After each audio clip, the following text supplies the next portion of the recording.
মালদা জেলা আইনি পরিষেবা কর্তৃপক্ষের উদ্যোগে শনিবার মালদায় বসল চলতি বছরের দ্বিতীয় জাতীয় লোক আদালতের আসর। এদিন জাতীয় লোক আদালত বসে মালদা জেলা আদালত চত্বরে। লোক আদালতে দেওয়ানি ও ফৌজদারি মামলা মিলিয়ে মোট 6576টি মামলা নিষ্পত্তির জন্য পেশ করা হয়।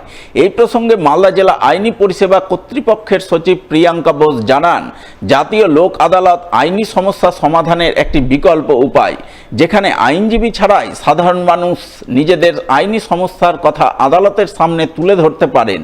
লোক আদালতে জমিজমা, উচ্ছেদ, বিবাহজনিত সমস্যা, ইলেকট্রিক বিল, ব্যাংক সহ বিভিন্ন ধরনের দেওয়ানি ও ফৌজদারি মামলার নিষ্পত্তি হয়।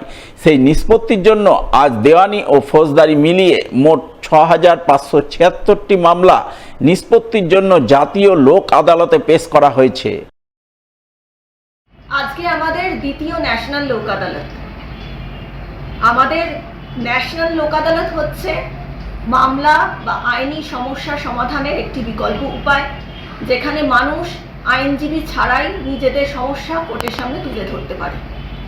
এখানে বিভিন্ন রকম মামলা নিষ্পত্তি করা হয়, যেমন ফৌজদারি মামলা, মোটর অ্যাক্সিডেন্ট ক্লেম, রেলওয়ের মামলা, bank matter, electricity matter, BSNL matter, বিবাহ সংক্রান্ত সমস্যা, জমি সংক্রান্ত সমস্যা, উচ্ছেদের মামলা, বিভিন্ন রকম ফৌজদারি ও দেওয়ানি মামলা এখানে নিষ্পত্তি করা হয়। এবার আমাদের প্রিলিটিগেশন মানে যেটা মামলার পূর্ববর্তী যে সমস্যা, সেগুলো হচ্ছে 5316টা, এবং পোস্ট লিটিগেশন মানে পেন্ডিং মামলা যেগুলো রয়েছে সেগুলো হচ্ছে 1270। মোট 6586টি মামলা রেফার করা হয়েছে। হজযাত্রার প্রাক্কালে হজযাত্রীদের সংবর্ধনা ও সম্মাননা জ্ঞাপন করলেন মালদার মালতীপুরের বিধায়ক আব্দুর রহিম বক্সী।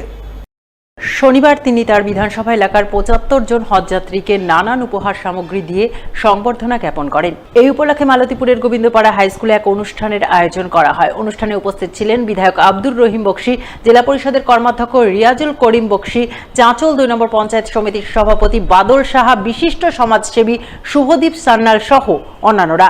তারা সকলে মিলে মালতীপুর বিধানসভা এলাকার সমস্ত হজযাত্রীকে সংবর্ধনা ও সম্মাননা জ্ঞাপন করেন। প্রতিবারে এবারও মালতীপুর বিধানসভার যতজন হজযাত্রী নেক হজের উদ্দেশ্যে রওনা দিবেন, আগামী 13 তারিখ থেকে শুরু হবে, তাদের সবাইকে প্রতিবার এবার আমরা ডেকেছিলাম, তাদেরকে সম্মান জ্ঞাপন করেছি, সম্মান জানিয়েছি এবং সকলের কাছে আবেদন করা হয়েছে যে আমাদের দেশের জন্য, আমাদের এলাকার জন্য, আমাদের দেশের যে সৈনিক বর্ডারে লড়াই করছেন তাদের জন্য মহান করুণা আল্লাহ তাআলার কাছে যেন দোয়া প্রার্থনা করেন, যাতে আমাদের দেশ শান্তি থাকে, আমাদের দেশ সবসময় উপরের দিকে থাকে, মাথা উঁচু করে আমরা সকলেই ভারতবাসী হিসাবে যেন বাঁচতে পারি।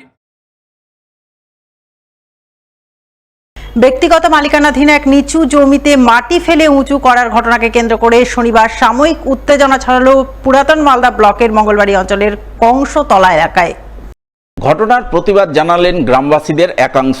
প্রতিবাদী গ্রামবাসীদের বক্তব্য, এ এলাকায় মদিনা এন্টারপ্রাইজ নামে এক সংস্থার 6 বিঘা জমি রয়েছে।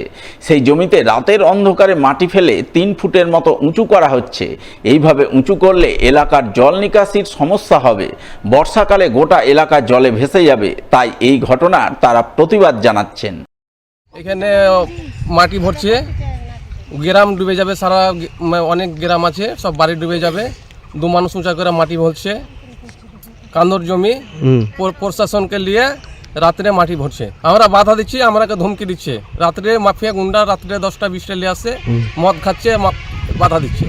গোটা গ্রাম ডুবে যাও গোটা বছর, এমনি তো ডুবে থাকি, আর এত করে মাটি বললে তো সব ডুবে যাবো আমরা।